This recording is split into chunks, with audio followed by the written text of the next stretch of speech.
Listín Diario Editorial for May 24th of 2024. Democracy in Intensive Care.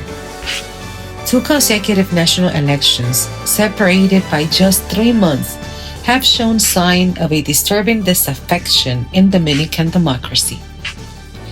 With an abstention level of 53.33% in the February municipal elections and 45.63% in the recent presidential and congressional elections, a trend that questions or distrusts the national political leadership and the parties they represent is clear. It is not a trend exclusive to our country. Already, the rates of democratic disaffection indicated in the latest Latin America Barometer survey of 2023 have registered a progressive and deep decline since 2015. The majority of Latin Americans, 52%, do not believe in the democratic model that has prevailed in recent decades. And on the other side of the coin, the segment of people who say they are willing to accept a non-democratic regime if it solves their problems has risen in that time from 44 to 54%.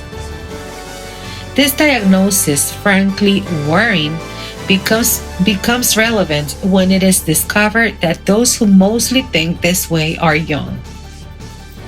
To a certain extent, the scenario of democracy in intensive care has been perfectly outlined in these measurements that reflect that in at least 5 Latin American countries, 80% of their populations are dissatisfied with their systems.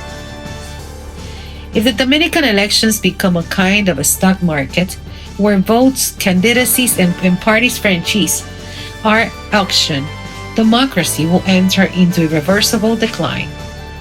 Society has to stop and seriously reflect on this probable course.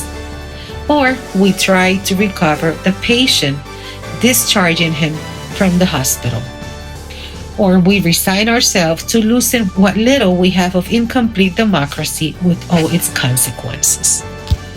For Listín Diario, voiceover and translations by Indira Rodriguez.